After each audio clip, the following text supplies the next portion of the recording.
डाला बिल्ली crusher association के अध्यक्ष पद के प्रत्याशी अजय सिंह जी आज हमारे बीच हैं। अजय सिंह जी, ये खनन क्षेत्र की क्या समस्या है और किन मुद्दों पे आप ये चुनाव लड़ रहे हैं? देखिए, खनन क्षेत्र की सबसे बड़ी जो समस्या है सरकार की उदासीनता। इसलिए मैं कहूँगा कि ये उत्तर प्रदेश सरकार चाहती तो है कि औद्योगिक विकास हो, लेकिन यहाँ जो खनन का उद्योग है इस पे जो नियमावली के कड़े प्रहार किए जा रहे हैं। बड़े उद्योगों के नियमावली छोटे उद्योगों के ऊपर जो लाद दिया जा रहा है, इसके वजह से छोटा व्यापारी त्रस्त हो जा रहा है। आवश्यकता इस बात की है कि नियमावली में ऐसे संशोधन किए जाएं ताकि आसानी से खनन भी चल सके और उसका परिवहन भी हो सके, व्यापारी भय मुक्त होकर के अपना व्यापार कर सकें। इसके लिए सबसे आवश्यक ये है कि कानून में पेनाल्टी की भी व्यवस्था है।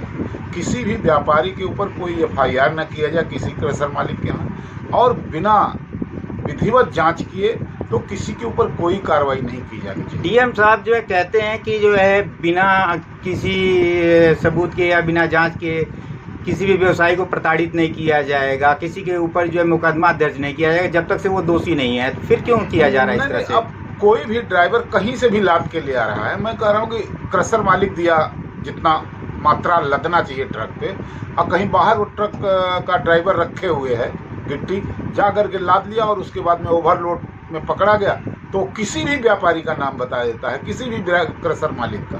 कई केस इसके मतलब प्रमाण हैं कि वहाँ से गाड़ी लोड नहीं हुई लेकिन उस क्रशर व्यवसायी का नाम आ गया और उसके खिलाफ एफआईआर हो गया।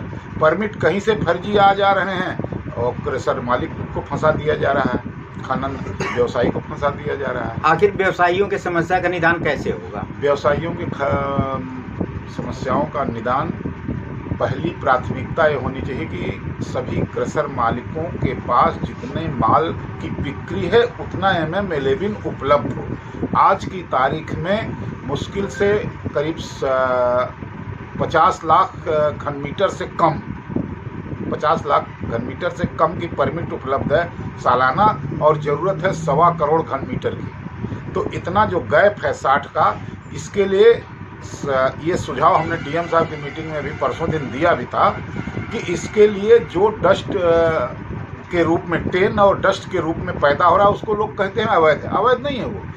1 घन मीटर का अगर पत्थर का हमको परमिट मिला है, अगर खनन मालिक हमको 1 घन मीटर का परमिट देता है तो वो वैज्ञानिक दृष्टिकोण से माइनिंग मिनरल में ये लिखा हुआ है कि वो अपने आप वह पत्थर बढ़ करके जब क्रश होता है तो अपने आप वह पत्थर 1.70 या 1.60 हो, जिस प्रकार का पत्थर रहता है उतने में परिवर्तित हो जाता है।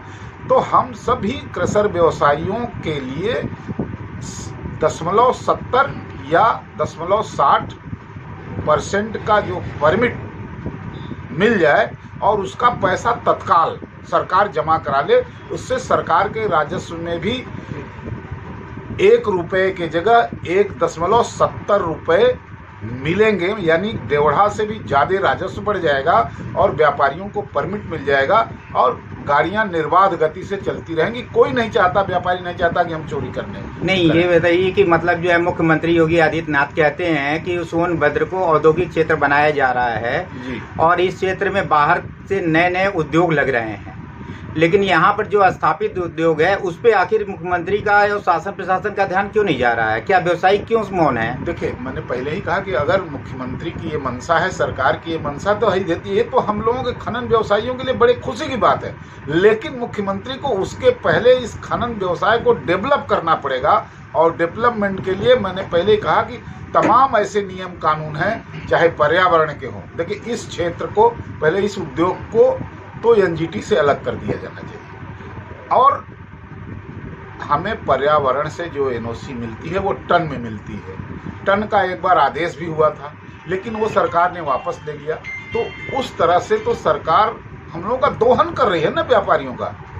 जो आप हमसे पैसा लेंगे टन का और परमिट देंगे घन मीटर पर, तो हमारा तो वैसे ही 40% नुकसान हो जा रहा है। तो ये व्यवसाय तो बिल्कुल बैठता जा रहा है। इसलिए मैं मुख्यमंत्री महोदय से अनुरोध करना चाहूँगा, जो भी पदाधिकारी चुना जाए उसको वो समय दें खनन व्यवसायी को, और कम से कम आधे घंटे का समय देकर के बातों को सुने। अधिकारी जो सचिवालय में बैठे हैं वो कितना ध्यान दे रहे हैं नहीं दे रहे हैं, उसका असर कहीं नहीं दिखाई दे रहा। सब कुछ कागज पर दौड़ रहा है। जितना व्यवसायियों को सुविधा देने की बात चल रही है वो सिर्फ कागज पर चल रहा है। यहाँ व्यवसायियों को कोई सुविधा उस तरह की मिल नहीं पा रही है, न उस तरह के कानून बन पा रहे हैं। तो क्या जिला प्रशासन जो बार बार वादे कर रही है कि व्यवसायियों के हितों की सुरक्षा हो रही है, क्या प्रशासन नहीं सुन रही है? देखिए, जिला प्रशासन जो कह रहा है वो अपनी जगह ठीक कह रहा है, लेकिन जिला प्रशासन की बात जब ऊपर मानी जाए तब तो हम कह रहे हैं खनन व्यवसायियों से बात करने में मुख्यमंत्री महोदय को क्या लगता है? क्या इस संदर्भ में मैं कोई प्रेस विज्ञप्ति भी दिए हुए हैं जिला प्रशासन को? बार बार मांग पत्र दिया जाता है। अब एक चीज और है कि दुर्भाग्य ये रहा है कि हमारे क्रशर फील्ड के एसोसिएशन का चुनाव ही 12 साल से नहीं हुआ, जिसके वजह से सभी व्यापारियों में एक निराशा चल रही है। इस चुनाव से खनन व्यवसायियों के अंदर एक व्यापक उत्साह की लहर पैदा हुई है। वो अपना प्रतिनिधि चुनना चाहते हैं, वो जिसको भी चुने, जिसको चुनने में उनको विश्वास हो, जिसके ऊपर भी भरोसा हो, उसको वो चुने। लेकिन जो समस्या है वो हमने बताया, इस चुनाव के बाद सबसे बड़ा काम ये होगा, जो कमेटी चुनी जाएगी, कि व्यापारियों को विश्वास में लेते हुए वह उत्साह पैदा कर सके कि व्यापारी एक मंच पर खड़ा होकर के अपनी आवाज को बुलंद कर सके, कानून के दायरे में रह के। धन्यवाद।